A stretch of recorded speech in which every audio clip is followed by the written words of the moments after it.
"Oh, please, introduce me to Karenin," he brought out with an effort, and with a desperately determined step he walked into the drawing room and beheld her.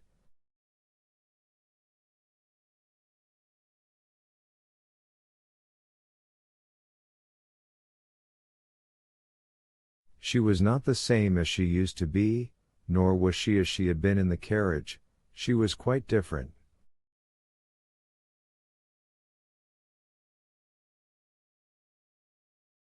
She was scared, shy, shamefaced, and still more charming from it.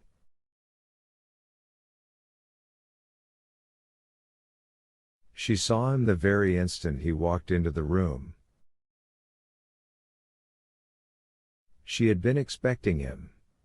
She was delighted, and so confused at her own delight that there was a moment, the moment when he went up to her sister and glanced again at her, when she, and he, and Dolly, who saw it all, thought she would break down and would begin to cry.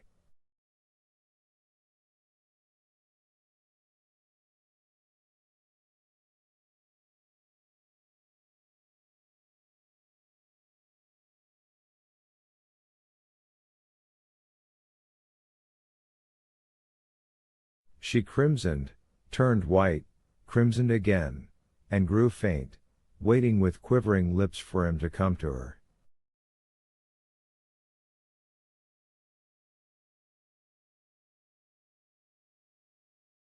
He went up to her, bowed, and held out his hand without speaking. Except for the slight quiver of her lips and the moisture in her eyes that made them brighter, her smile was almost calm as she said,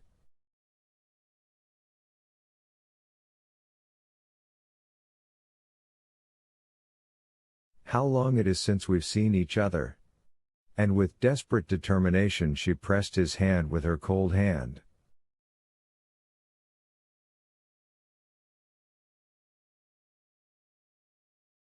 "You've not seen me, but I've seen you," said Levin, with a radiant smile of happiness. "I saw you when you were driving from the railway station to Ergashova."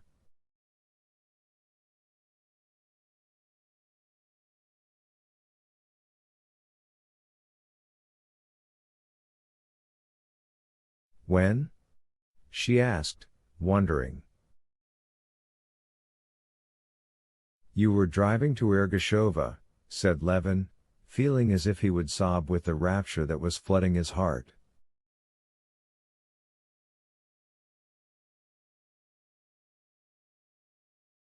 And how dared I associate a thought of anything not innocent with this touching creature?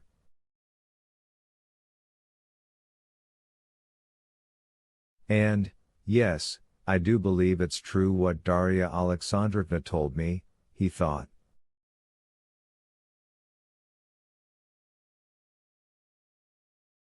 Stepan Arkadyevitch took him by the arm and led him away to Karenin. "Let me introduce you." He mentioned their names. "Very glad to meet you again," said Alexey Alexandrovitch coldly, shaking hands with Levin.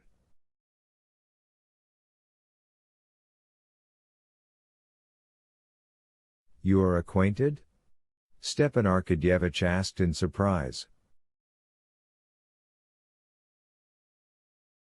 "We spent 3 hours together in the train," said Levin smiling, "but got out, just as in a masquerade, quite mystified, at least I was."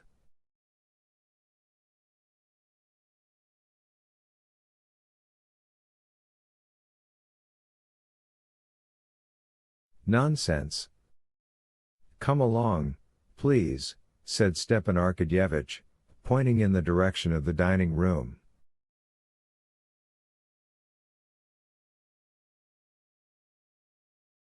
The men went into the dining room and went up to a table, laid with 6 sorts of spirits and as many kinds of cheese, some with little silver spades and some without, caviar, herrings, preserves of various kinds, and plates with slices of French bread.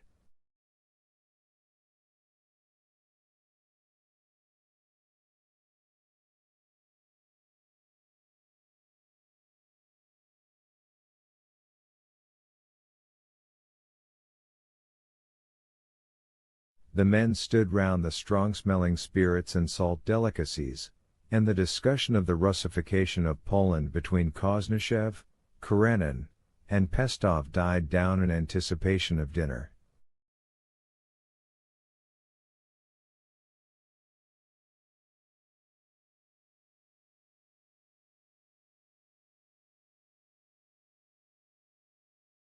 Sergei Ivanovich was unequaled in his skill in winding up the most heated and serious argument by some unexpected pinch of Attic salt that changed the disposition of his opponent.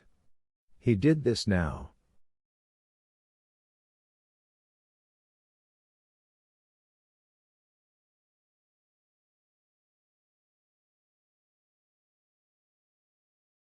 Alexei Alexandrovich had been maintaining that the Russification of Poland could only be accomplished as a result of larger measures which ought to be introduced by the Russian government.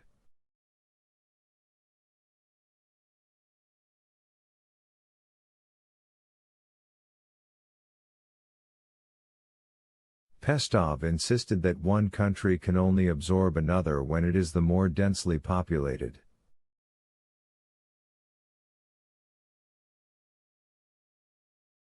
Koznishev admitted both points, but with limitations. As they were going out of the drawing room to conclude the argument, Koznishev said, smiling,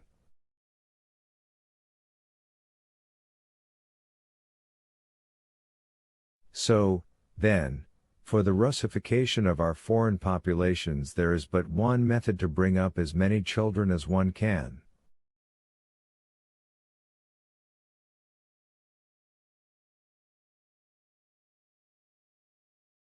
My brother and I are terribly in fault, I see.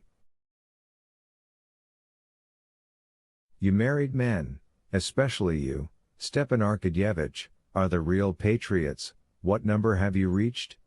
he said, smiling genially at their host and holding out a tiny wine glass to him.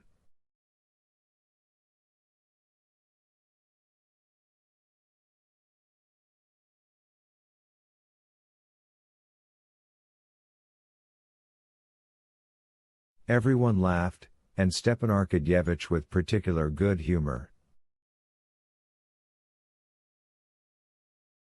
"Oh, yes, that's the best method," he said, munching cheese and filling the wineglass with a special sort of spirit.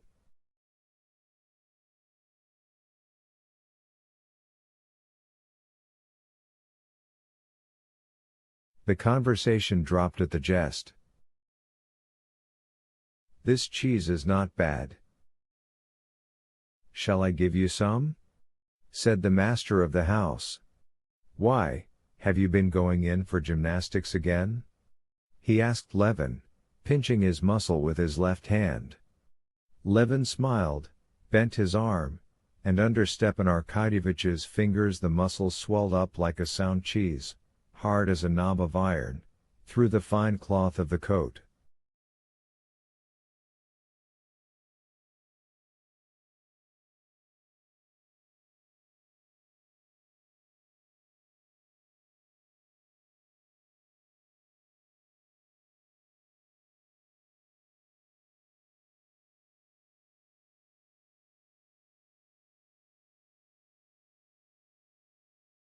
What biceps!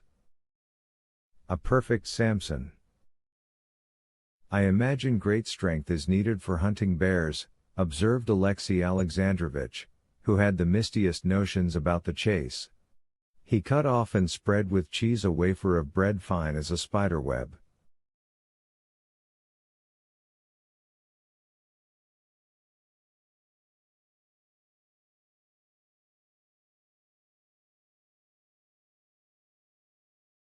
Levin smiled. "Not at all. Quite the contrary, a child can kill a bear," he said, with a slight bow moving aside for the ladies, who were approaching the table.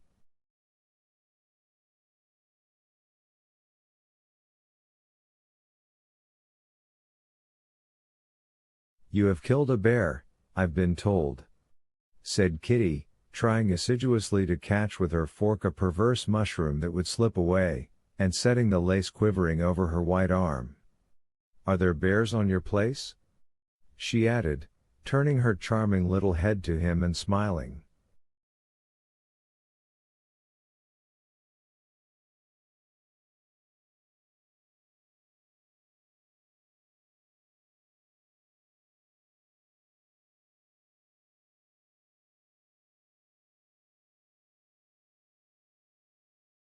There was apparently nothing extraordinary in what she said, but what unutterable meaning there was for him in every sound, in every turn of her lips, her eyes, her hand as she said it.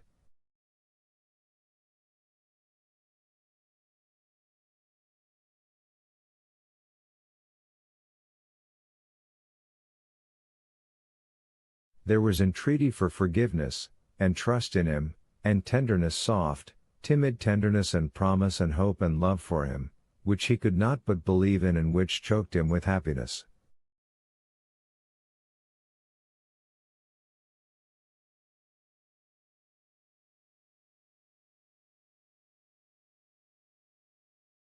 "No, we've been hunting in the Thiers province. It was coming back from there that I met your beau-frère in the train, or your beau-frère' brother-in-law," he said with a smile. "It was an amusing meeting."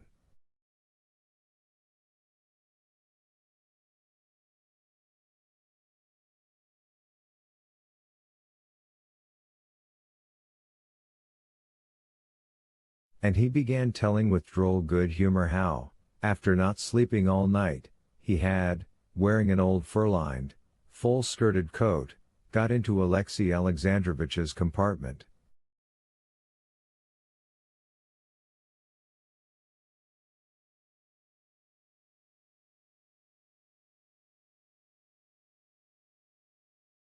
The conductor, forgetting the proverb, would have chucked me out on account of my attire, but thereupon I began expressing my feelings in elevated language, and you, too, he said, addressing Karenina and forgetting his name, at first would have ejected me on the ground of the old coat, but afterwards you took my part, for which I am extremely grateful.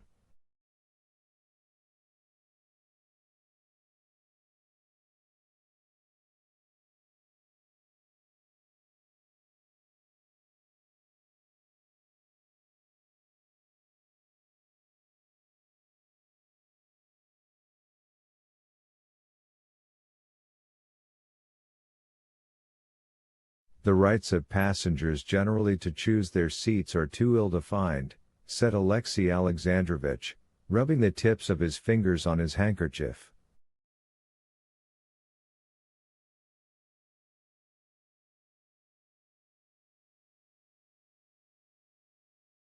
"I saw you were in uncertainty about me," said Levin, smiling good-naturedly, "but I made haste to plunge into intellectual conversation to smooth over the defects of my attire."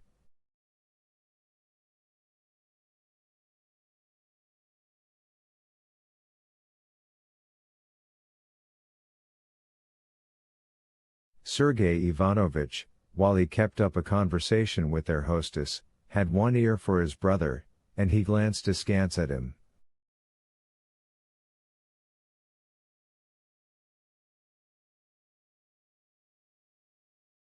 What is the matter with him today? Why such a conquering hero? He thought. He did not know that Levin was feeling as though he had grown wings. Levin knew she was listening to his words and that she was glad to listen to him. And this was the only thing that interested him. Not in that room only, but in the whole world, there existed for him only himself, with enormously increased importance and dignity in his own eyes, and she.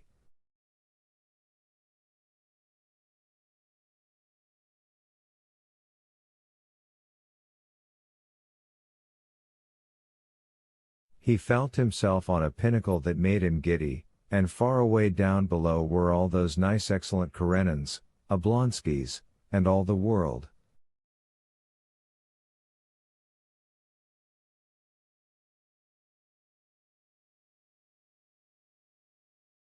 Quite without attracting notice, without glancing at them, as though there were no other places left, Stepan Arkadyevitch put Levin and Kitty side by side.